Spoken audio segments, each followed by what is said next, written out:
اللہ تعالیٰ نے انسان کے اندر ایک فالٹ ہے، ان آیات میں اس کا تذکرہ کیا۔ وہ فالٹ پچھلے بیان میں بہت ڈیٹیل سے بیان کیا، اب چونکہ آگے کنٹینیو کرنے کے لیے اس فالٹ کا تذکرہ ضروری ہے۔ فرمایا ان الانسان خلق ہلوعا، انسان جلد باز پیدا کیا گیا ہے، ہر کام میں اسے کیا چاہیے؟ جلدی۔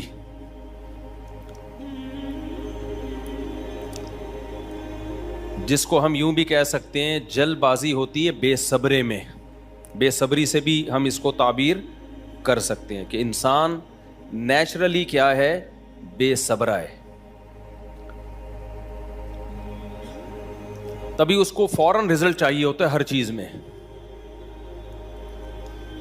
آپ کہہ سکتے ہیں بھائی اگر جلد بازی ہے تو بہت سے سست لوگ ہم نے دیکھے ہیں، وہ کوئی کام بھی جلدی جلدی کرتے ہی نہیں ہیں، تو اصل میں وہ بھی جلد بازی ہے، ان کی طبیعت میں، تبھی کام نہیں کر رہے۔ انہیں پتہ ہے کام کر کے سکون ملے گا تھوڑی دیر سے، کام کیے بغیر ابھی فوری سکون مل رہا ہے، دیر والے کو ایسی کی تیسی۔ میں سمجھا پا رہا ہوں اپنی بات؟ جو لوگ سست ہوتے ہیں نا وہ بھی اصل میں جلد باز ہوتے ہیں۔ جلد باز کا مطلب یہ ہوتا ہے کہ ایک مثال سے بات سمجھاتا ہوں میں۔ آپ کو ڈاکٹر نے بتایا آپ صبح جاگنگ کرو، خوراک پہ کنٹرول کرو، تو آپ کو دماغی بہت زیادہ سکون ملے گا، آپ کی صحت اچھی ہوگی، خوشیوں بھری زندگی ہو جائے گی آپ کی۔ لیکن کیا ایک دن میں ہو جائے گی؟ ہے بھائی؟ اب جن کی طبیعت میں جلد بازی نہیں ہے وہ کیا کریں گے؟ فوری رزلٹ نہیں چاہیے ان کو، وہ محنت کریں گے، وہ صبر کریں گے، بھاگنے میں، دوڑنے میں، اپنی لائف کو مینیج کرنے میں، برگر پیزے پھوڑنے پھاڑنے میں، ان سب چیزوں میں وہ اپنے آپ پہ کیا کریں گے؟ کنٹرول۔ اور جو سست ہوگا وہ اصل میں جلد باز ہوگا۔ کیوں؟ وہ کہہ رہا ہے یار اس سے سکون ملنا شروع ہوگا 1 مہینے کے بعد، مجھے ابھی سکون چاہیے، اور ابھی سکون یہ ہے کہ بستر پہ پڑے رہو، اٹھنے کی کوشش مت کرو۔ یہ جو مزہ آ رہا ہے نا لائف میں، انجوائے، یار یہ مزہ بھاگنے دوڑنے میں بولو نہیں، ادھر لایا برگر کھا، یار کس نے دیکھا کل کیا ہوگا، کل ہم برگر جیسے بنیں گے، تو جب بنیں گے تو سوچیں گے اس بارے میں۔ تو اصل میں جو سست لوگ ہوتے ہیں وہ جلد باز ہوتے ہیں، جو چست ہوتے ہیں وہ جلد باز نہیں ہوتے۔ ایک جلدی پسندیدہ ہے، محمود ہے، ایک جلد بازی نامحمود ہے، ناپسندیدہ ہے۔ وہ جلد بازی پسندیدہ ہے جس میں آپ ایکٹیو ہو جائیں۔ کچھ لوگوں کو دیکھا ہے نا کام سستی سے کرتے ہیں، تو قرآن ان لوگوں کی تعریف نہیں کر رہا جو کام سستی سے کرتے ہیں۔ کسی کو کوئی کام لگا دو نا تو کرے گا ہی نہیں، اس کو کہا جائے کہ بھائی جلدی جلدی نمٹاؤ تو کہتے وہ کہے کہ بھائی اللہ نے جلد بازی سے کیا کیا ہے؟ منع کیا ہے۔ بھائی یہ جلد بازی، یہ جو آپ جلد بازی سے کام نہیں لے رہے، یہ سستی کی وجہ سے، یہ پسندیدہ نہیں ہے، یہ شریعت میں معیوب ہے۔ اور ایک جلد بازی وہ ہے جو پسندیدہ ہے، وہ جلد بازی یہ کہ سستی سے کام نہ کریں آپ۔ تو قرآن جو کہہ رہا ہے کہ انسان میں ٹیکنیکل فالٹ ہے، وہ جلد باز ہے، تو یہاں جلد بازی سے کیا مراد ہے؟ بے صبرا ہے۔ یہ آیت کو میں ایکسپلین کر پا رہا ہوں کہ نہیں کر پا رہا؟ بے صبرا ہے، وہ چاہتا ہے کام ہونا اور رزلٹ فوراً چاہیے، اور اس بے صبری میں اس کا بیڑا غرق ہو جاتا ہے۔ اس کی میں نے پچھلے بیان میں بہت ساری مثالیں دی تھیں کہ دنیا میں یہ جو جلد بازی کی نیچر ہے نا، بے صبری کی نیچر، اس سے انسانیت کو کتنا نقصان ہوا، انسان کی انفرادی زندگی میں کیا تباہیاں آتی ہیں، اس سے اجتماعی زندگی میں کیا تباہیاں آتی ہیں۔ انفرادی زندگی میں تو اس سے کیا ہوتا ہے؟ سست ہو جاتا ہے انسان، پڑھنے کے بعد رزلٹ ملے گا کئی سال کے بعد، اور کھیلنے کودنے میں ابھی رزلٹ مل رہا ہے، کھیلتے رہو سارا دن۔ کھانے پینے پہ کنٹرول کریں گے، رزلٹ ملے گا چند سال کے بعد، جب صحت اچھی ہو جائے گی آپ کی، آپ کو لائف میں مزہ آنا شروع ہوگا۔ لیکن پھوڑنے پھاڑنے کا مزہ کیا ہے؟ ابھی یہ فوری پھوڑتے رہو، ادھر سے دیکھ کر ڈھکن کھلا، یہ بھی کھا لیا، وہ بھی کھا لیا، زندگی برباد ہو جاتی ہے۔ یہ لوگ ڈپریشن میں زیادہ جاتے ہیں۔ یہ لوگ چرس پینے کا مزہ فوراً ملے گا آپ کو، چھوڑ دو گے صبر کرنا پڑے گا، لیکن یہ مزہ ہمیشہ ہوگا، دائمی مزہ ہوگا. چرس کا مزہ وقتی ہے لیکن ٹینشنیں دائمی ہیں. شراب کا مزہ وقتی ہے، ٹینشنیں دائمی ہیں. تو انفرادی سطح پر بھی انسان کو جلد بازی کا نقصان ہوتا ہے. اجتماعی سطح پر میں نے مثالیں دی تھی غیر مسلموں کی. پوری دنیا پہ جو بڑی بڑی طاقتیں ظلم کر رہی ہیں، اس کے پیچھے اصل میں بے صبری کا عنصر ہی ہے. عراق کا کو برباد کر دیا نا بڑی بڑی طاقتوں نے، بے صبری. بھائی ہمارے اتنے اثاثے ہیں، یہ ڈبل ہو جائیں، یہ کیا ہو جائیں، ہم اور عیاشی کریں. بھائی صبر کر لو، اللہ نے تمہیں اتنی ترقی دی ہے، اتنے اللہ نے تمہیں وسائل دیے ہیں، کچھ دوسروں کو بھی کھانے دو یار. غریب کے منہ سے نوالا مت چھینو. غریب ملکوں میں اکثر جنگ جو کرواتے ہیں نا، یہ بڑی طاقتیں کرواتی ہیں. کچھ غریب ملک دنیا میں ایسے ہیں کہ ان میں سونے کی کانیں ہیں، ان میں ڈائمنڈ کی کانیں ہیں. اگر وہاں پر امن قائم ہو جائے تو وہ ملک ارب پتی بن جائیں، وہ ملک بہت ترقی کرنا شروع کر دیں. اب بڑی طاقتوں کو چاہیے تھا کوئی بات نہیں یار، ترقی کرنے دو، ہمیں بہت دیا ہے اللہ نے، ہم بھی کھا رہے ہیں تو وہ بھی کھا لیں گے تو کیا ہو جائے گا. لیکن صبر نہیں ہے کسی کو کھاتا دیکھ کے. نہیں بھائی، یہ بھوکے ننگے ہی رہیں تو زیادہ اچھا ہے، بس ان کا بھی ہم کھا لیں. تو ملکی سطح پہ دیکھا جائے، قومی سطح پہ دیکھا جائے، انفرادی سطح پہ دیکھا جائے تو سارا جو فالٹ ہے انسان میں، جس کی وجہ، جس کے سائیڈ ایفیکٹ ظاہر ہو رہے ہیں، وہ کیا ہے؟ بے صبری اور جلد بازی. اس سے ہمیں پتہ چلتا ہے بھائی کہ اپنی طبیعت میں جلد بازی نکال دو. نبی صلی اللہ علیہ وسلم نے فرمایا ایک صحابی سے کہ ان فیک خصلتین یحبہم اللہ ورسولہ. یہ بہت زبردست حدیث ہے، اس کو پلے باندھ لیں، آپ ہمیشہ کے لیے یاد کر لیں. دیکھو نبی صلی اللہ علیہ وسلم نے کسی کی منہ پہ تعریف کرنے سے منع فرمایا ہے، کیونکہ جب آپ کسی کی منہ پہ تعریف کرتے ہیں وہ چوڑا ہو جاتا ہے، اس کے اندر خود پسندی پیدا ہوتی ہے، تکبر پیدا ہوتا ہے. تھوڑے دنوں میں وہ دوسروں کو حقیر سمجھنا شروع کر دیتا ہے اور وہ یہ سمجھتا ہے کہ مجھ جیسا دنیا میں کوئی نہیں ہے. اکثر منہ پہ تعریف لوگوں کو نقصان پہنچاتی ہے. دیکھا ہوگا نا آپ نے، بعض پیر ایسے ہوتے ہیں مرید ہر وقت پاؤں دباتے رہتے ہیں، حضرت جی آپ تو ایسے ہیں، حضرت جی آپ تو. تھوڑے دنوں میں حضرت جی اپنی اوقات بھول جاتے ہیں. ایک جاننے والے تھے، اب وہ نماز بھی نہیں پڑھ رہے ہیں، وہ اتنے شریعت کے یعنی واضح حکام کو توڑتے تھے. وہ تھے وہ پیر صاحب، اور اہل حق کے سلسلے میں سے تھے. یہ نہیں کہ کوئی بدعتی یا کوئی گمراہ لوگ ہوں، اہل حق کے سلسلے میں سے تھے، بڑے عالم تھے. اور فرض نماز نہیں پڑھ رہے بھائی، سو رہے ہیں تو سوتے ہی چلے جا رہے ہیں. ہمیں بڑا احساس ہوا کہ یار اچھے بھلے آدمی ہیں، جماعت سے نماز میں غائب ہوتے ہیں، بلا وجہ نمازیں ضائع کر رہے ہوتے ہیں، مریدوں کا زبردست حلقہ ان کا. تو میں نے ایک دن کسی سے پوچھا، میں نے کہا یار یہ اچھا بھلے آدمی ہیں، ان کو ہو کیا کیا ہے؟ اچھا، ان کی غلطی کی اصلاح کے لیے اگر کوئی شخص ان کو جا کے بتائے کہ حضرت آپ یہ جو کر رہے ہیں کائنڈلی یہ نہ کریں، کوئی بات انہوں نے جیسے کہہ دی بیان میں، تو ایک دم غصے میں کیا ہو جائیں، رگیں پھول جائیں ان کی نا دماغ کی. اب لوگ ان سے بات کرتے ہوئے بھی ڈریں کہ یار ان کو کوئی جیسے بیان میں کوئی غلط بات کر دی نا تو کوئی ان کو سمجھا دے کہ حضرت یہ بڑے احترام سے. نہیں، ایک دم وہ کیا ہو جاتے ہیں، ان کے غصے سے دماغ خراب ہونا شروع ہو جائے. تو میں بھی پریشان تھا یار ان کو ہو کیا ہے. پرانی بات ہے، اب ان کسی کے سمجھ میں نہیں آئے گا کہ کس کی بات کر رہا ہوں، بہت پرانا قصہ ہے، 10-15 سال ہو گئے اس واقعے کو. تو ایک دن کیا ہوا، انہی کے ایک جاننے والے نے کہا کہ اصل میں یہ پیر صاحب کا، بزرگ کا قصور نہیں ہے، ان کو اپنے بارے میں وہم ہو گیا ہے کہ میں بہت نیک ہوں. نہیں آئی میرا خیال بات، ان کو اپنے بارے میں کیا ہو گیا ہے، وہم ہو گیا ہے کہ میں بہت نیک ہوں. لوگوں نے پاؤں اتنے دبائے، تعریفیں اتنی کی، حضرت جی حضرت جی حضرت جی کر کے نا ان کو وہم ہو گیا کہ شاید میں واقعی بہت پہنچا ہوا ہوں. اب جب آپ کو اپنے بارے میں یہ عقیدہ بن جائے کہ میں بہت پہنچا ہوا ہوں، پھر کوئی آپ کی برائی کرے گا تو غصہ آنا بالکل بجا بند. نالج ہی نہیں ہے تو ظاہر ہے پھر غصہ آئے گا نا آپ کو. تو اس کا حل یہ نہیں ہے کہ ان کو غصہ کم کرنے کے بیانات سنائے جائیں، بیٹھ جاؤ بھائی. تو اس کا حل یہ نہیں ہے کہ ان کو یہ بتایا جائے کہ غصہ اسلام میں حرام ہے.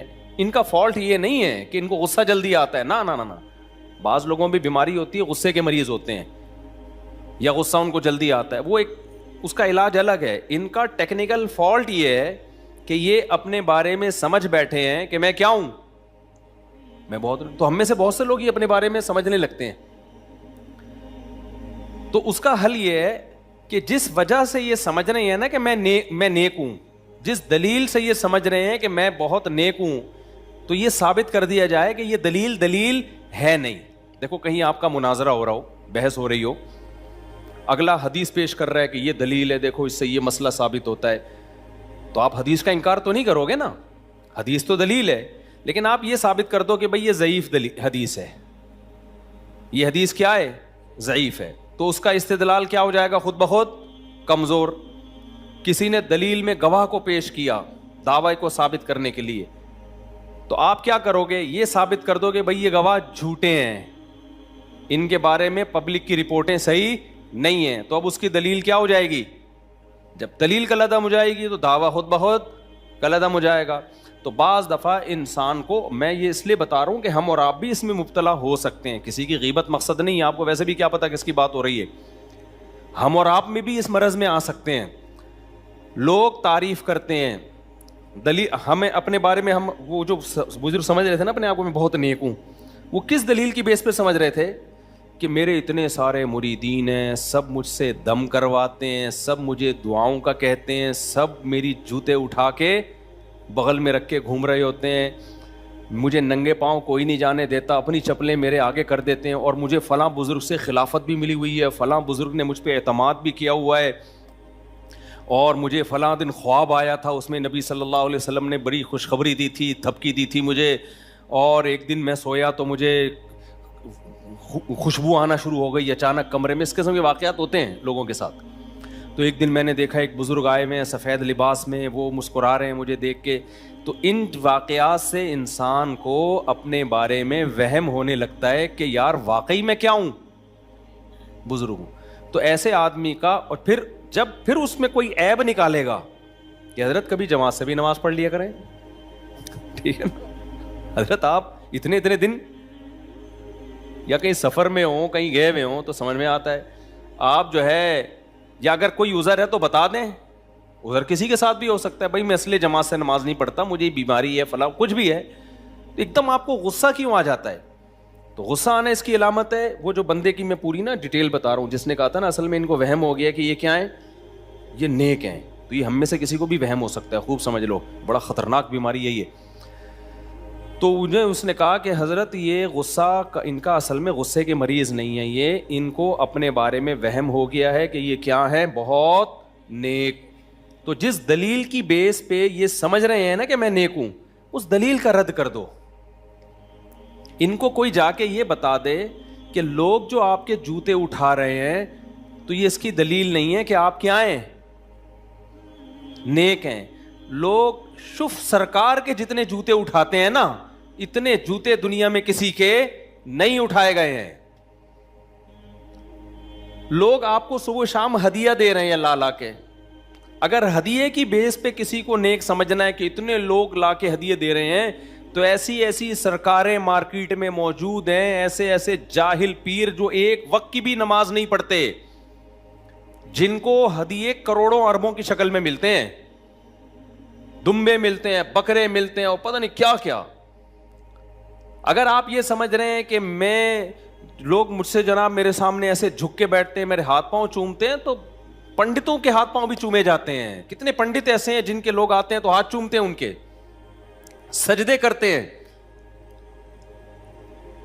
تو وہ دلیل کو انہوں نے کہا کہ بھئی آپ کمزور قرار دے دیں, تاکہ یہ جو اپنے بارے میں ان کو وہم ہو گیا ہے کہ میں نیک ہوں, یہ وہم کیا ہو جائے, ختم. جب وہم ختم ہو جائے گا, پھر اگر کوئی آ کے غلطی بتائے گا کہ آپ کی یہ غلطی ہے, تو اگلا سوچنے پر مجبور ہوگا کہ بھائی جب میں نے یہ دعویٰ ہی نہیں کیا کہ میں نیک ہوں, اور میں نے دعویٰ ہی نہیں کیا کہ میں ہر چیز میں صحیح ہوں, تو بھائی جب میں کسی بھی چیز میں غلط ہو سکتا ہوں تو پھر میں سنوں تو صحیح نا.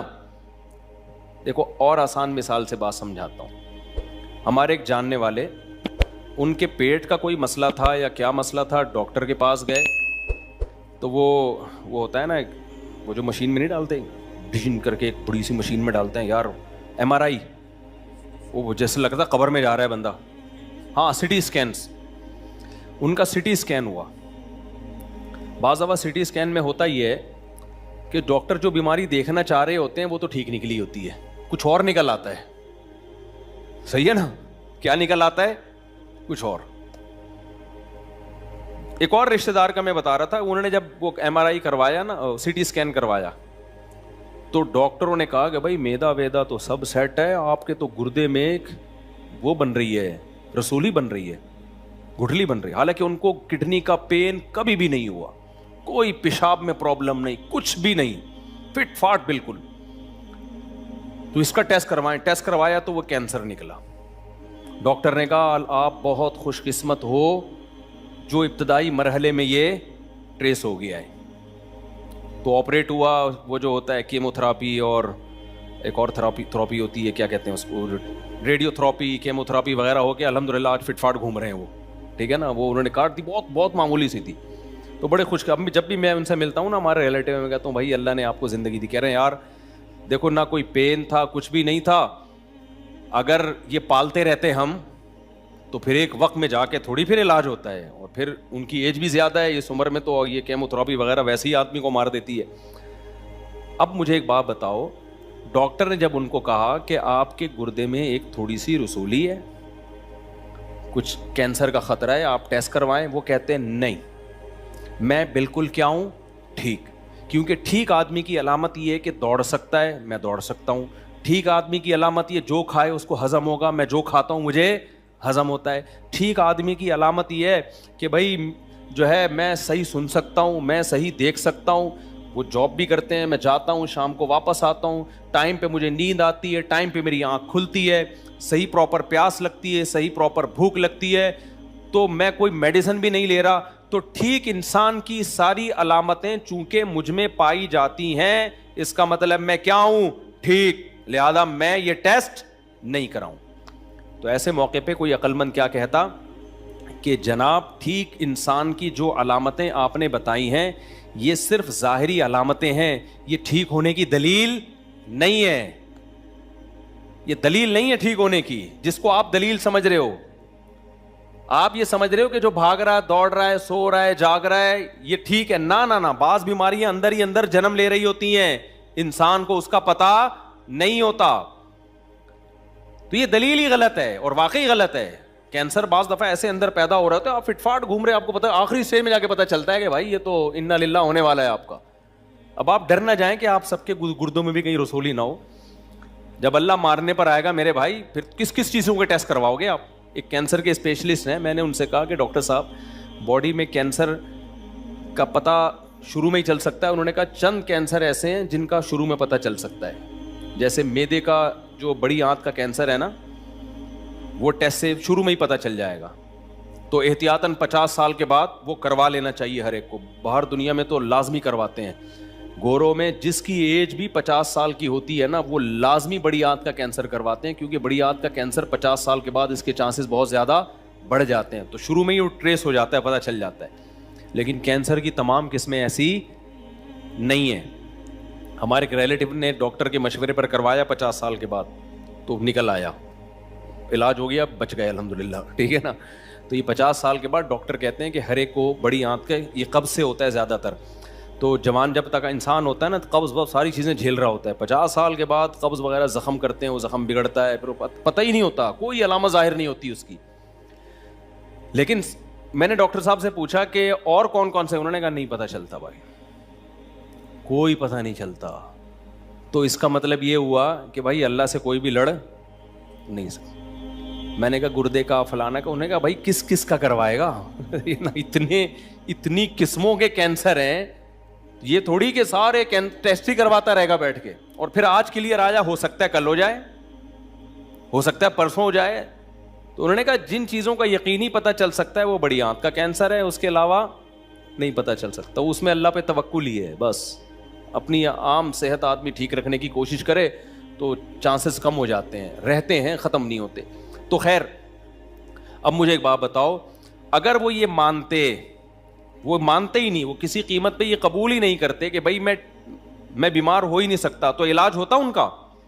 تو انسان کے اندر جو سب سے بڑا ٹیکنیکل فالٹ ہے نا, وہ یہ مانتا ہی نہیں ہے کہ میں غلط ہو سکتا ہوں. سارے مسئلے یہاں سے کھڑے ہوتے ہیں. سیاسی لوگوں میں بھی اپنے سیاسی لیڈر کو غلط مان نہیں سکتے, اس کی کسی غلطی کو غلطی نہیں مان سکتے. جب آپ نے فرض کر لیا کہ میں بھی ٹھیک ہوں, میرا سیاسی لیڈر بھی ٹھیک ہے, فلاں بھی ٹھیک ہے, فلاں بھی ٹھیک ہے, تو بھائی پھر تو جب آپ اس کے اگینسٹ سنیں گے تو آپ کے منہ سے جھاگ نکلے گا, آپ کو غصہ آئے گا, آپ کی آنکھوں میں سرخی پیدا ہوگی.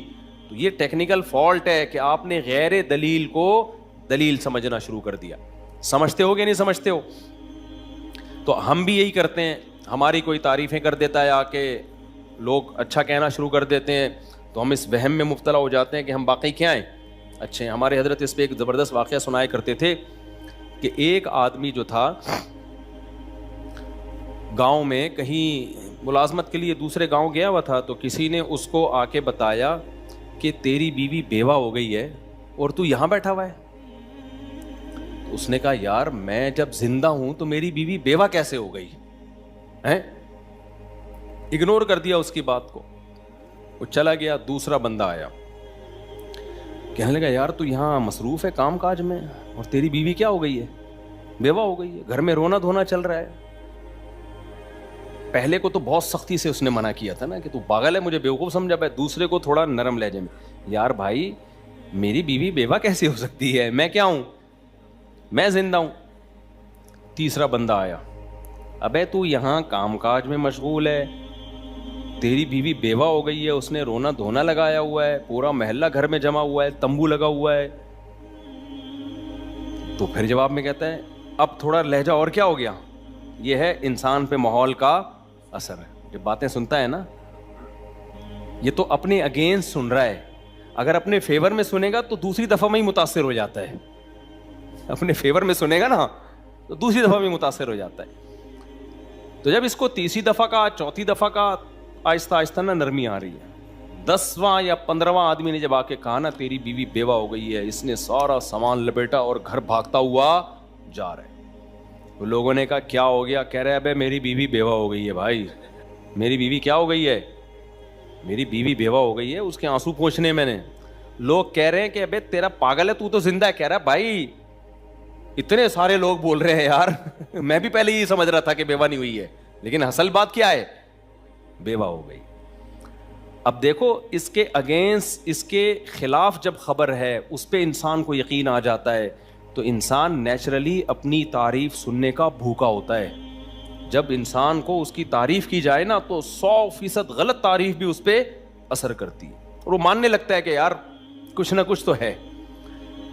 اب وہ یہ نہیں دیکھ رہے کہ میں نماز پڑھ نہیں رہا ہوں, میں یہ فالٹ ہے میرے اندر, جو ان کو خود پتا ہے, پھر بھی اپنے آپ کو کیا سمجھ رہے ہیں, نیک, کیونکہ پبلک کیا کہہ رہی ہے, ان کو نیک کہہ رہی ہے. تو یہ پوری ڈیٹیل میں نے اس لیے بتائی آپ کے سامنے کہ انہی باتوں کی وجہ سے نا شریعت نے منع کیا ہے کہ کسی کے منہ پہ اس کی تعریف نہ کرو, کیونکہ بہت کم لوگوں میں حوصلہ ہوتا ہے اپنی تعریف سننے کا. بہت کم لوگ دنیا میں ایسے ہوتے ہیں کہ وہ اپنی تعریف سن کے بھی بگڑتے نہیں ہیں, کیونکہ ان کو اپنی خامیوں پہ نظر ہوتی ہے. اپنی تعریف سے ان کو صرف موٹیویشن ملتی ہے, لیکن خامیاں بھی ان کے سامنے ہوتی ہیں, ان کو پتہ ہوتا ہے وہ اپنی اوقات سے آگے نہیں جاتے. وہ بہت کم لوگ ہوتے ہیں. اس لیے نبی صلی اللہ علیہ وسلم نے حکم دیا کہ کسی کے منہ پہ اس کی تعریف نہ کی جائے, لیکن اس کے باوجود آپ صلی اللہ علیہ وسلم صحابی کے منہ پہ ان کی تعریف کر رہے ہیں کہ تمہارے اندر 2 خصلتیں ایسی ہیں جو اللہ اور اس کے رسول کو بہت زیادہ پسند ہیں.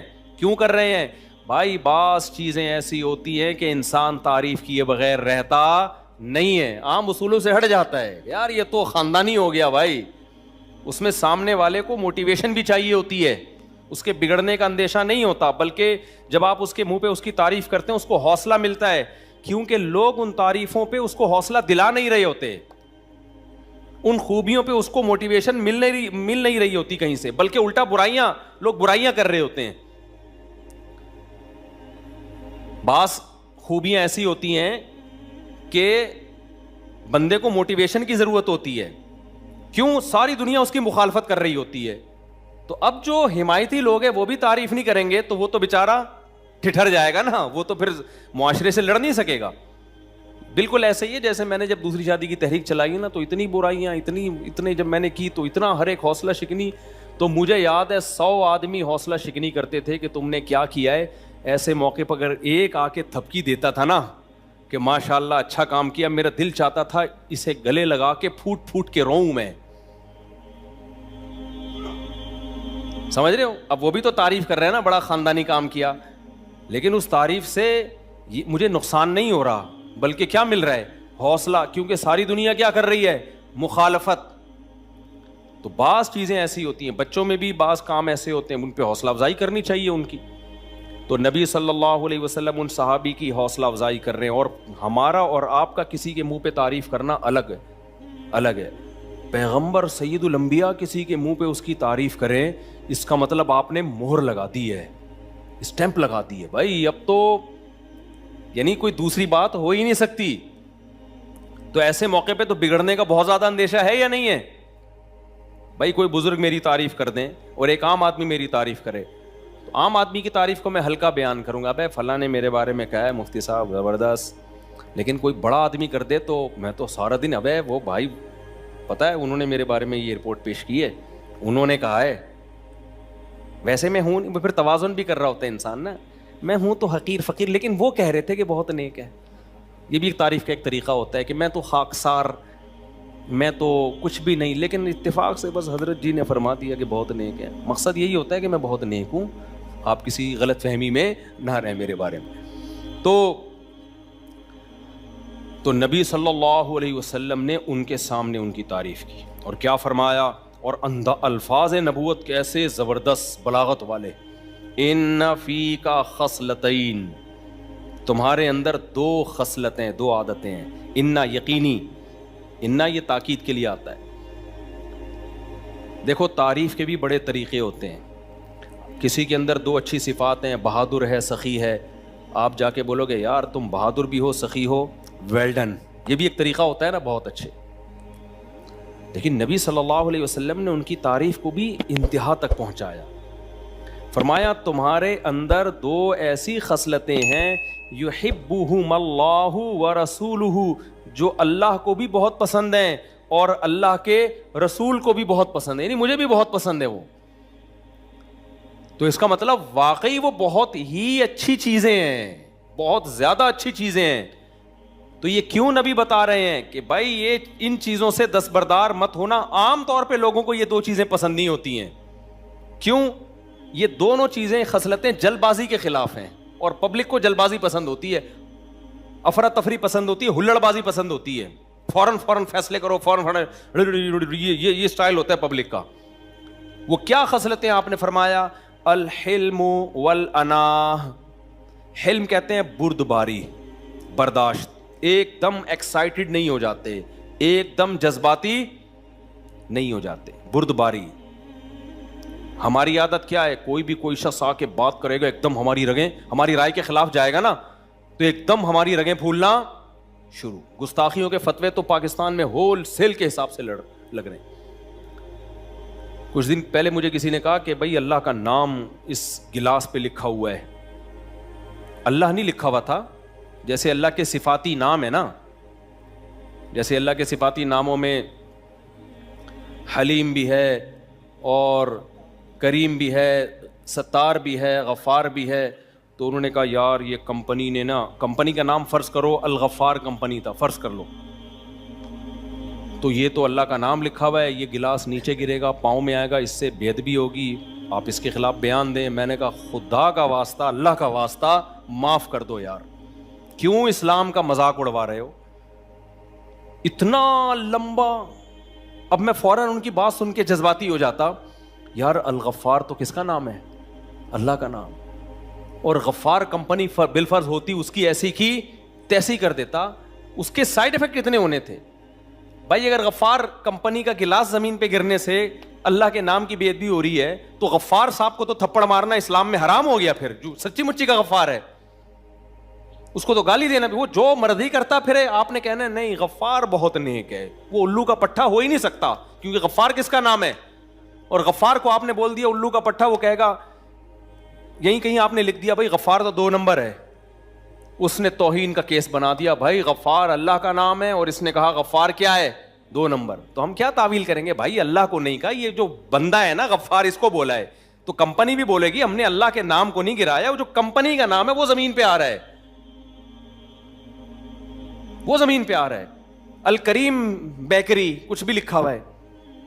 اب میں آ کے کہہ رہا ہوں الکریم والوں نے فراڈ کیا, میں نہیں کہہ رہا کہ یہ فراڈ, ایسا نہ ہو کہ کلپ نکلا دے کہ یار الکریم کی گستاخی. یہ گستاخی کے جو پیک پہ پہنچے ہوئے ہیں نا, جنونی مذہبی جنونی, یہ آپ کو صرف پاکستان میں ملے گی یہ جنون, دنیا میں کہیں بھی یہ جنون نہیں ہے. بات بات پہ ذرا سی بات پہ کچھ بھی نکال کے گستاخی. تو یہ حلم نہیں ہے. حلم کا مطلب بردباری کے اس کے 20 پہلوؤں سے بھائی اس پہ غور کرو کہ اس کے کیا سائیڈ افیکٹ ہوں گے. لوگوں کا نام بھی محمد ہوتا ہے کہ نہیں ہوتا؟ ایک صاحب مجھے کہنے لگے, میں نے کہا اپنے بیٹے کا نام محمد رکھو. میں نے بھی اپنے بیٹے کا نام محمد رکھا. انہوں نے کہا نہیں, اگر کوئی شخص یہ کہے گا محمد جو ہے نا یہ کوئی کبھی الٹا کام کرے گی اور کہ محمد ایسا ہے تو یہ تو نبی کی گستاخی ہو. میں نے کہا بھائی جان وہ ہمارے پیغمبر کو نہیں کہہ رہا, وہ تیرے بچے کو کہہ رہا ہوگا. وہ موسیٰ نام ہوتا ہے, لوگوں کا نہیں ہوتا. تو اگر وہ غلط کریں گے, موسیٰ کو جو موسیٰ نام کے لوگ ہوتے ہیں پھانسی کی سزائیں بھی سنائی گئی ہیں بہت سے لوگوں کو. اب جج نے کہا کہ یہ جو موسیٰ ہے, یہ والا موسیٰ جو انڈا موڑ پہ رہتا ہے, عدالت پھانسی پہ لٹکنے کا حکم دیتی ہے. آپ نے کہا موسیٰ, یہ تو توہین ہو گئی موسیٰ.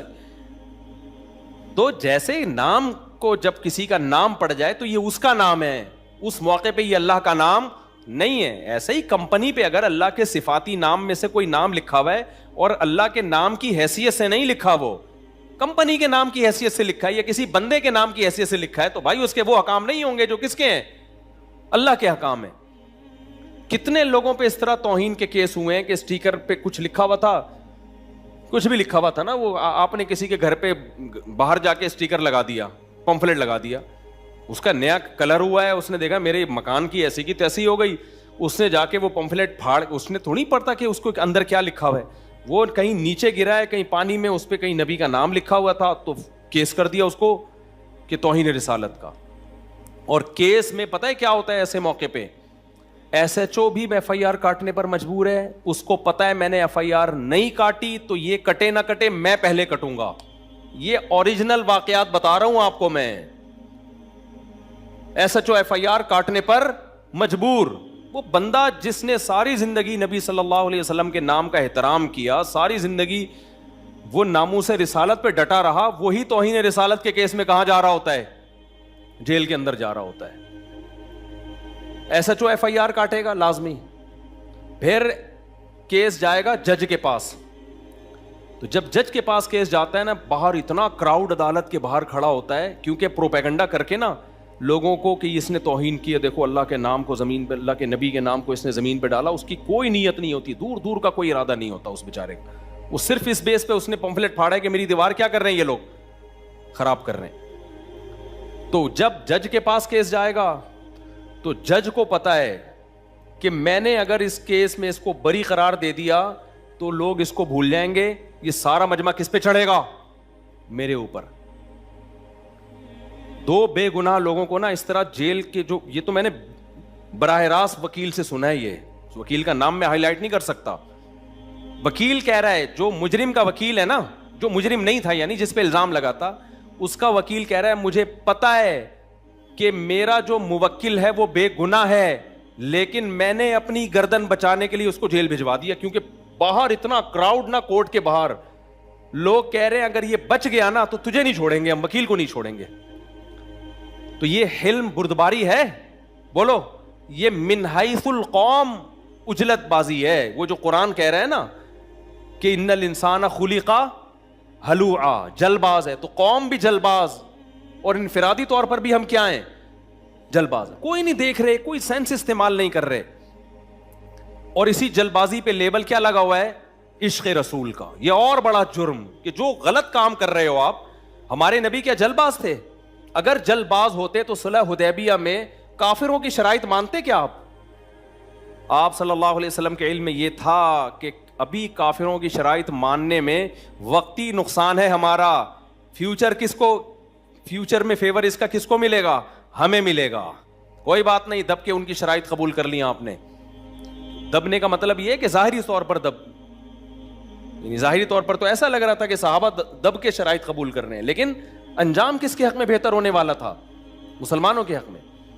تو کئی بے گناہ لوگ اس چکر میں اندر پھنسے ہوئے ہیں، جو داڑیاں ہیں ان کی، نماز پڑھتے تھے لیکن کسی نے بھی اپنی ٹھڑک نکالنی ہو. آپ یار ابھی کا اس ہفتے کا واقعہ بتاؤں میں، 3-4 دن پہلے ایک ٹریفک پولیس والا آیا وردی میں، یہی صحن کی بات ہے، اسی مسجد میں. کہتا ہے میرے بھائی کو توہین رسالت کے کیس میں اندر کر دیا ہے. رو رہا تھا وہ کہہ رہا ہے اس سے خدا کی قسم توہین نہیں کی ہے اس نے، ذو معنی الفاظ اس کی زبان سے نکلے ہیں. کسی نے اپنی دشمنی نکالی، وہ معافیاں مانگ رہا ہے، چیخ رہا ہے کہ اللہ کی قسم میں نبی کا گستاخ نہیں ہوں. بھائی ہر آدمی کو بولنا نہیں آتا کہ کس وقت کیا بولنا ہے. کہہ رہے اس کو اٹھا کے اندر کر دیا. کسی پنجاب کے کسی گاؤں کا کیس بتا رہا، ابھی اسی ہفتے کی بات ہے. یہیں آیا ٹریفک، وہ وردی میں ہی تھا نا، ایسا بوکھلایا ہوا. میں نے کہا کہ میں قانونی طور پر جو مجھ سے ہو سکا میں آپ کے ساتھ تعاون کروں گا. وکیلوں کا بتا دیا اس کو، یہی کر سکتے ہیں اور کیا کر سکتے ہیں. تو ایک ہو تو آدمی کرے بھی نا اس کی مدد، ایک ہو تو آدمی اس کی مدد کرے. تو ہر جگہ آپ نے جس سے ٹھڑک نکالنی ہے کچھ بھی لگا دو اس کو. تو قومی سطح پہ بھی حلم کسے کہتے ہیں؟ بردباری، برداشت. ہم یہ نہیں کہہ رہے کہ لوگوں کو اجازت دے دو کہ نبی کی توہین کریں، نا نا نا نا نا. بھائی توہین کا دعویٰ کرنے میں آپ جلد بازی مت کریں، اگلے کو ایکسپلینیشن کا موقع دیں. آپ اس کو موقع تو دیں کہ کیا بولنا چاہ رہا تھا، منہ سے کیا نکل گیا. ہمیں حدیث میں اس کی مثالیں ملتی ہیں کہ ایک شخص کلمہ کفر نہیں بولنا چاہ رہا تھا، منہ سے کلمہ کفر نکلا، لیکن اس کو مہلت دی گئی ہے. حدیث میں اس کی مثالیں ہیں. ایک مثال تو اس وقت فوری طور پہ میرے ذہن میں ہے. نبی صلی اللہ علیہ وسلم نے فرمایا پچھلی امتوں میں ایک شخص کا جانور گم ہو گیا. مثال دی نبی نے نا کہ ایک شخص جو ہے، اللہ کو توبہ اتنی پسند ہے کہ جیسے کوئی شخص ریگستان میں ہو، اس کا اونٹ اور ساز و سامان گم ہو جائے اور وہ موت کے انتظار میں لیٹ جائے اور آنکھ لگ گئے اسی اسنا میں. جب آنکھ کھلی ہے تو اس نے دیکھا کہ اس کا اونٹ اور سب کچھ اس کے سامنے، تو کتنا خوش ہوگا نا. تو اللہ کے نبی نے فرمایا اسی طرح جب کوئی بندہ توبہ کرتا ہے تو اللہ اس سے بھی زیادہ خوش ہوتے ہیں. اس حدیث میں آخر میں ہے کہ وہ بندہ اتنا خوش ہوا کہ اس نے کہا اے اللہ تو میرا بندہ اور میں تیرا خدا. ٹھیک ہے نا، یہ کلمہ کفر ہے یا نہیں ہے؟ لیکن آپ صلی اللہ علیہ وسلم نے غصے سے نہیں یہ بات فرمائی کہ وہ بندہ کہہ رہا ہے اللہ تو میرا بندہ اور میں تیرا خدا. آپ نے فرمایا اخطأ من شدت الفرح، اتنا خوش ہوا تھا کہ خوشی میں اس کو پتہ ہی نہیں کہ میں زبان سے کیا نکال رہا ہوں. یہاں لوگ کہتے ہیں نہیں، اس کو پتہ ہونا چاہیے میں زبان سے کیا نکال رہا ہوں. بھائی بعض دفعہ نہیں پتہ ہوتا انسان کو کہ میں زبان سے کیا نکال رہا ہوں. اس کو جلد بازی میں کوئی بات ہوئی ہے، اس کو موقع تو دو. اور یہ لوگ خود جب ان کی زبانیں لڑکھڑاتی ہیں نا پھر چوڑے میں آتے ہیں. جو دوسروں کے ساتھ کر رہے ہوتے ہیں وہی ان کے ساتھ ہوتا ہے، وہی ان کے ساتھ ہونا شروع ہو جاتا ہے. تو اخطأ من شدت الفرح، نبی نے یہ جاگتی حالت میں اس نے کیا. یہ نبی جو مثال دے رہے ہیں نا جاگتی حالت کی. اسی طرح ہم کہتے ہیں جو اشرف علی رسول اللہ والا کلمہ پڑھانے کا جو منجن آج کل جہلم والی سرکار نکال رہی ہے نا، وہاں بھی ہے کہ اس کو خواب میں آیا لا الہ الا اللہ اشرف علی رسول اللہ. تو انجینئر کہتا ہے کہ جاگتی حالت میں بھی، واقعی جاگتی حالت میں بھی اس نے پڑھا ہے. لیکن کیسے پڑھا ہے؟ کہہ رہے میری خواب سے آنکھ کھلی ہے تو میری زبان پہ غیر اختیاری طور پہ یہ کلمہ آ رہا ہو، کیونکہ خواب میں یہ دیکھ رہا ہے نا. تو جاگتی حالت میں بھی یہ کلمہ اس کی زبان سے جاری ہوا اور گھبرا رہے کہ یہ ہو کیا رہا ہے. اس کا مطلب وہ جان بوجھ کر یہ کلمہ زبان سے نہیں دہرا رہا تھا. تو بھائی جب ایک چیز اختیار میں نہیں ہے تو اس پہ نہ فتوے لگتے ہیں، نہ اس کو برا بلا کہا جاتا ہے، بلکہ اس کی تعویل کی جاتی ہے. جیسے یہ جو شخص تھا جس کی نبی صلی اللہ علیہ وسلم نے مثال دی ہے، اس نے تو اشرف علی رسول اللہ والے کلمے سے بھی زیادہ بڑا جرم کیا تھا. اس نے تو کہا اللہ تو میرا بندہ میں تیرا خدا. یہ تو اور کیونکہ ختم نبوت کا انکار بھی جرم ہے، لیکن اللہ کو اپنا بندہ کہہ دیتے نا، اس سے بڑا جرم تو دنیا میں کوئی ہو نہیں سکتا. اور جاگتی حالت میں کہے ہیں. لیکن آپ نے کیا فرمایا؟ خوشی کی شدت میں کیا ہو گیا؟ زبان سے یہ الفاظ. کیا مطلب؟ اختیار سے نہیں. تو جس شخص نے جاگتی حالت میں اشرفی رسول اللہ پڑھا ہے نا, اس کے آپ پورا پیج پڑھیں اس کی سوانے کا, وہ کہہ رہا ہے میں نے جان کر یہ کلمے نہیں پڑھے ہیں, غیر اختیاری میری زبان سے جاری ہوا ہے. کیونکہ جو آدمی خواب میں جو چیز دیکھ رہا ہوتا ہے وہی کیا آ جاتی ہے اس کی زبان پہ, اور گھبرا بھی رہا ہے. اگر اپنے اختیار سے اس نے پڑھا ہوتا تو گھبراتا کیوں؟ وہ آ کے ان کو بتاتا کیوں کہ حضرت یہ کیا ہوا میرے ساتھ, انہوں نے اس کی تعویل کی. لیکن انجینئر علی مرزا کو 4 سال سے ہم یہ بات سمجھا رہے ہیں اور اس کمبخت کو سمجھ میں بھی آ رہی ہے, لیکن رجوع نہیں کر رہا کیونکہ انتہائی ڈھیٹ آدمی ہے. ڈھیٹ نہیں, بے شرم آدمی ہے, انتہائی بے شرم انسان ہے. اور ایک مولوی صاحب ہیں پنجاب کے, میرے ذہن سے ان کا نام نکل گیا, انہوں نے انجینئر کی وہ کلپ چلائے ہیں کہ جب اس کے بابے سے ایسی غلطیاں ہوئی ہیں تو کیسی تعویلات کی کر رہا ہے. اس کے بابے سے بھی غلطیاں ہوئی ہیں جن کو اپنا بابا مانتا ہے, تو پھر دیکھو کیسا گھماتا ہے بات کو. تو اس میں انشاءاللہ بھی کلپ ریکارڈ کرواؤں گا, یہ تو پھر بیچ میں بات آ گئی. تو خیر, تو اب کیا ہے, الحلم والانا جو ہے نا, حلم کسے کہتے ہیں؟ بردباری. تو قوم میں بردباری بولو نہیں ہے. اور کوئی بات نہیں, بردباری نہ ہوتی, آپ اس بردباری نہ ہونے پر مذہب کا لیبل لگا کے اور بڑا جرم کر رہے ہو. دیکھو کتنے لوگ چرس پیتے ہیں, کیا اسلام میں چرس ہے؟ نہیں ہے, لیکن چرسی اس پہ اسلام کا لیبل نہیں لگاتے. لیکن اگر کوئی چرسی اسلام کا لیبل لگا کے چرس پینا شروع کر دے کہ یہ عین اسلام ہے, تو پھر چھوٹا مجرم ہوگا یا بہت بڑا مجرم ہوگا؟ بہت بڑا مجرم. تو اسی طرح اسلام میں حلم ہے, بردباری ہے, جلد بازی اسلام میں نہیں ہے, ہلڑ بازی اسلام میں نہیں ہے. جلدی میں کسی پہ فتویٰ لگا دینا, گستاخ قرار دے دینا فوری, یہ اسلام میں نہیں ہے.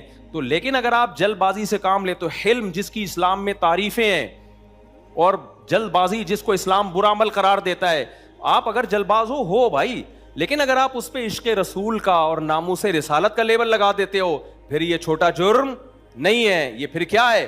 بڑا جرم ہے یہ.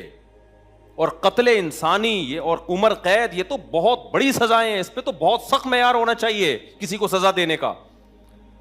اسلام میں نا حدود ذرا سے شبہے سے ساقط ہوتی ہیں, پتہ ہے آپ کو؟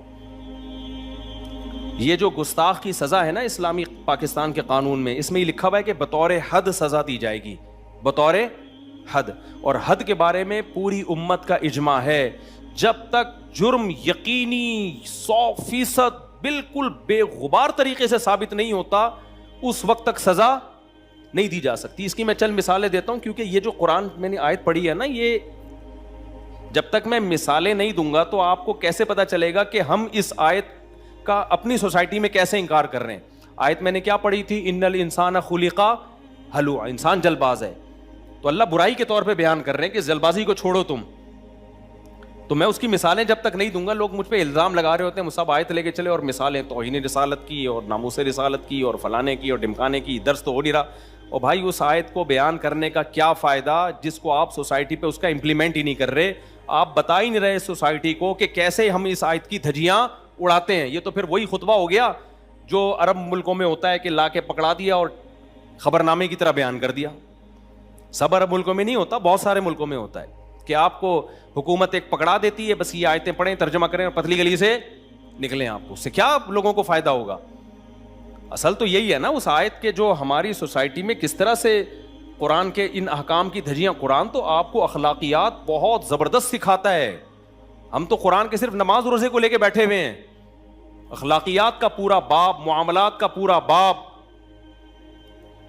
نکاح طلاق کے حکام اور خرید و فروخت کے حکام, اور کیا کیا انسان کے اندر اخلاقی صفات ہونی چاہیے. یہ تو پورا قرآن کا ایک بہترین چیپٹر ہے.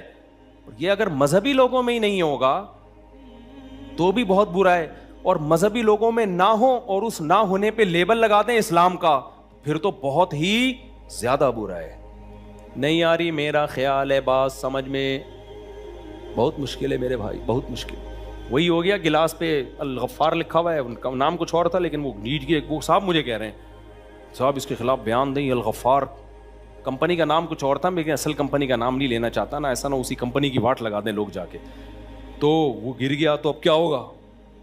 توہین ہوگی اللہ کے نام کے. میں نے کہا بھائی الکریم بھی نام ہوتا ہے بس, اور رحیم بھی بہت سے لوگوں کا نام ہوتا ہے, کمپنیوں کے نام بھی رحیم ہوتے ہیں. کریم ہوتے ہیں, کیا کیا کرو گے بھائی. تو کریم تو فراڈ کر ہی نہیں سکتا. لوگ کہیں گے یہ کریم فراڈی, اللہ کا نام ہے کریم, اس کا احترام کرو. بھائی ہم کریم صاحب جو ہیں وہ ان کی بات کر رہے ہیں. جب اللہ کے نام کے, جیسے حلیم وہی ہے, لوگوں نے شوشہ چھوڑ دیا تھا کہ حلیم کو حلیم نہ کہو, دلیم کہو. ایک صاحب نے کہا آپ دلیم کھاتے ہو, میں نے کہا یہ کیا ہوتا ہے, کہہ رہے ہیں حلیم کو دلیم. میں نے کہا ہم حلیم کو حلیم ہی بولتے ہیں بھائی, جو ہے وہی بولیں گے. کہہ رہے نہیں حلیم اللہ کا نام ہے.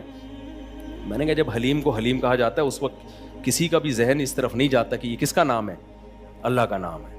جیسے موسیٰ کا لفظ عربی میں اس طرح کو بولتے ہیں بلیڈ کو, جس سے حلق کرتے ہیں نا, عربی میں موسیٰ کسے کہتے ہیں, بلیڈ کو کہتے ہیں. اب تمام فقہا لکھتے آئے ہیں کہ حاجی کو چاہیے کہ وہ موسیٰ استعمال کرے. اب آپ کو تو اس لیے تعجب ہو رہا ہے یہ لفظ سن کے کہ آپ نے کبھی بلیڈ کے معنی میں استعمال کیا نہیں, اس لیے آپ کا فوراً ذہن حضرت موسیٰ علیہ السلام کی طرف جا رہا ہے. لیکن اگر آپ عربی جانتے ہیں تو, ہم تو صبح و شام فقہ کی کتابوں میں یہ لفظ پڑھتے ہیں, ہم میں سے کسی کا ذہن بھی اس موقع پر موسیٰ علیہ السلام کی طرف نہیں جاتا.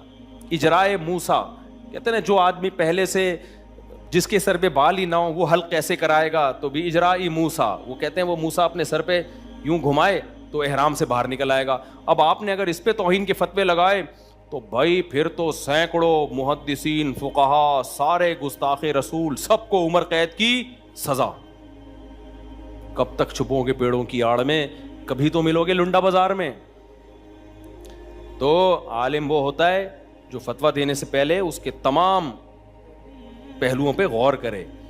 گستاخی کا اچھا ایک اور بات آ گئی ہے, آج کل ڈاکوؤں کی تصویریں لوگ فیس بک پہ ڈال رہے ہیں.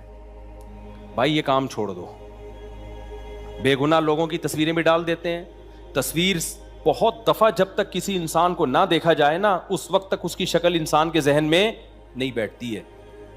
آپ نے ڈاکو کی تصویر ڈال دی, آپ کو 100 دفعہ تھوڑی کوئی تصویر دیکھا گا. اس جیسے 20 لوگ ہیں, بہت سے لوگ اس جیسے لگ رہے ہوتے ہیں, کوئی بھی اپنا غصہ نکال سکتا ہے. لیکن جہاں تصویر آئی بغیر تحقیق کے, دیکھا نہیں کہ یہ سچی مچی کا ڈاکو ہے بھی کہ نہیں ہے, ایسا تو نہیں اسی شکل کا آدمی ہے. ٹوئنس کے ساتھ تو ایسا بہت ہوتا ہے, قرضہ ایک نے کھایا ہوتا ہے پٹتا دوسرا ہے, بہت ہوا ہے ٹوئنس کے ساتھ. تو ایسا ہوا بھی ایک بے گناہ آدمی کے ساتھ, ڈاکو کے طور پہ اس کی تصویر ڈال دی, وہ تھا نہیں ڈاکو, ڈاکو جیسا لگ رہا تھا, وہ بدنام ہو گیا سوسائٹی میں.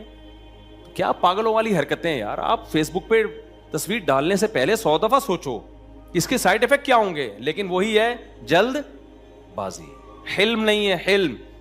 تو حلم کہتے ہیں برداشت.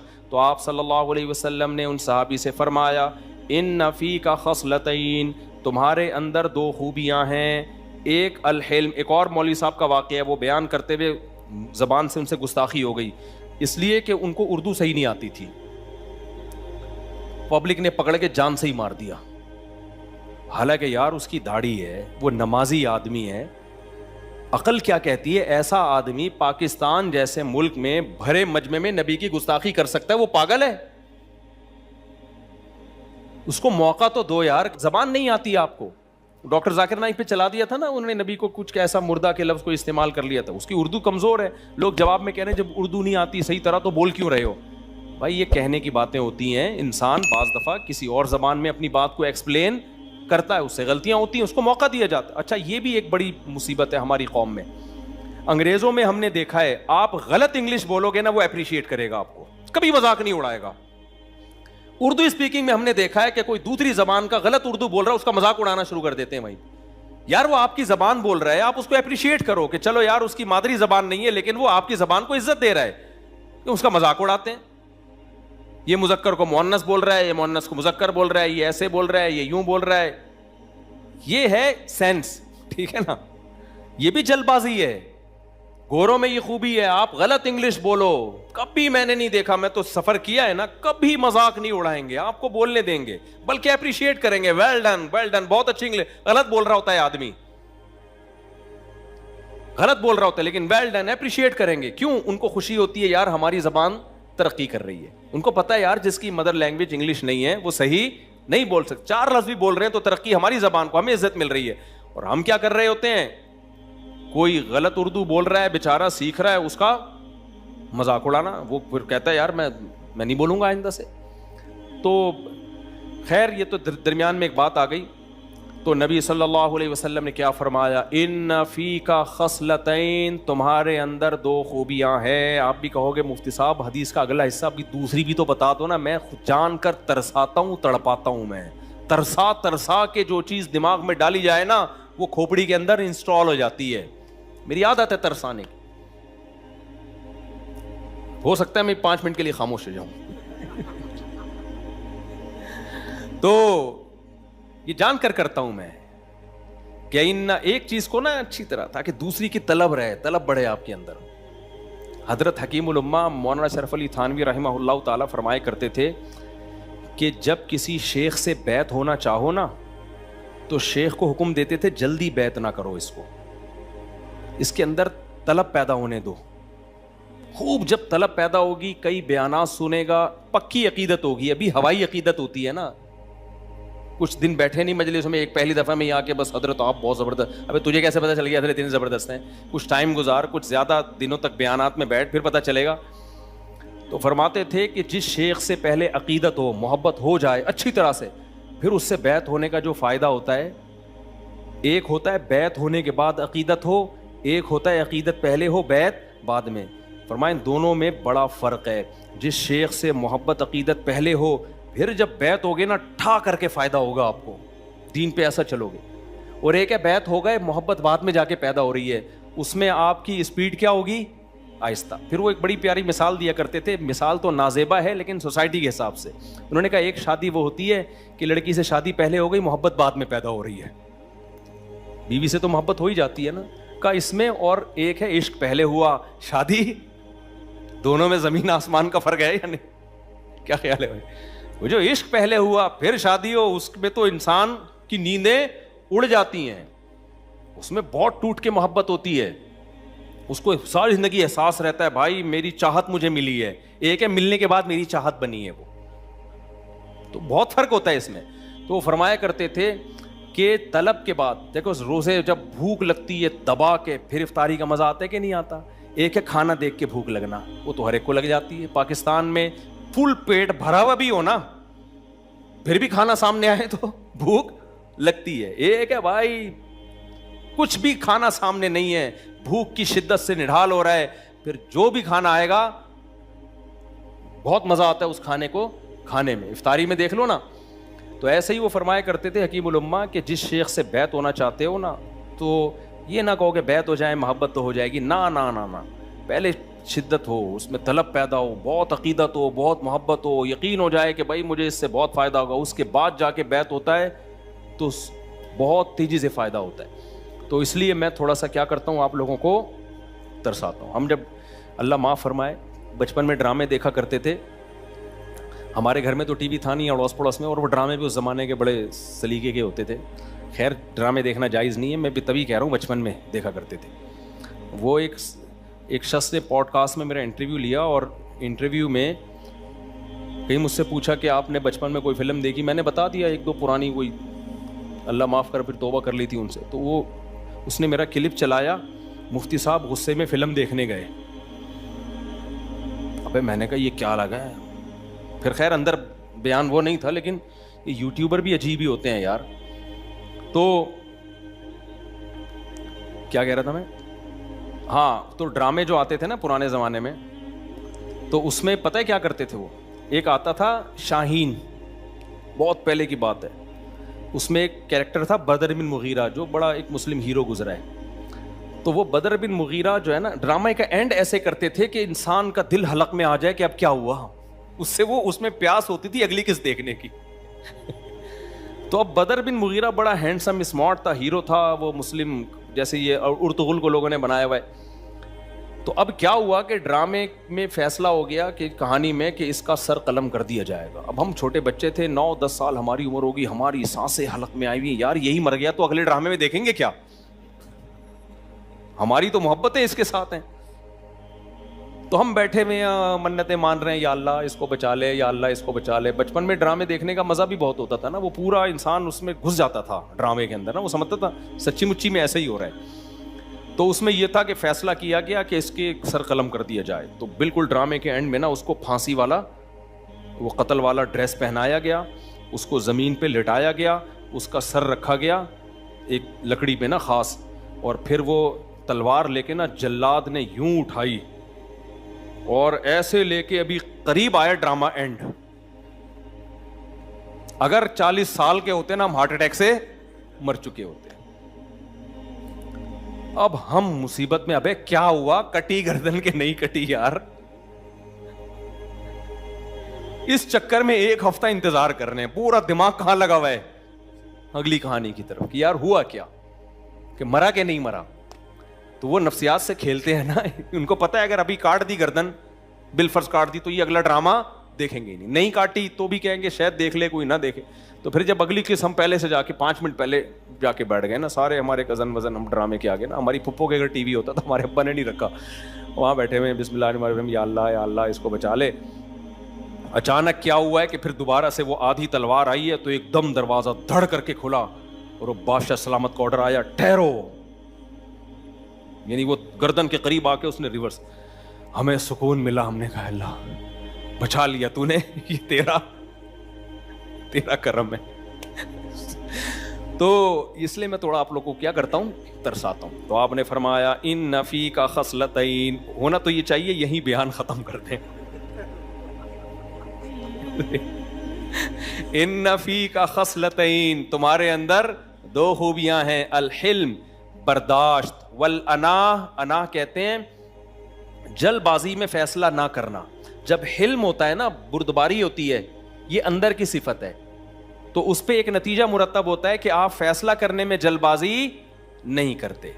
فیصلہ کرنے میں پھر آپ جلد بازی نہیں. جب آپ کے اندر برداشت نہیں ہے, یعنی یہ 2 الگ الگ صفات ہیں لیکن ایک دوسرے پر ہی مرتب ہوتی ہیں, ایک دوسرے کے ساتھ لازم ملزوم ہے یہ. تو ان میں اصل چیز ہے انا, جلد بازی میں فیصلہ نہ کرو آپ, نہ کسی کو برا کہو نہ کسی کو اچھا کہو. طلاقیں کیوں ہو رہی ہیں, دوڑ ایک دم نکالتے ہیں نا,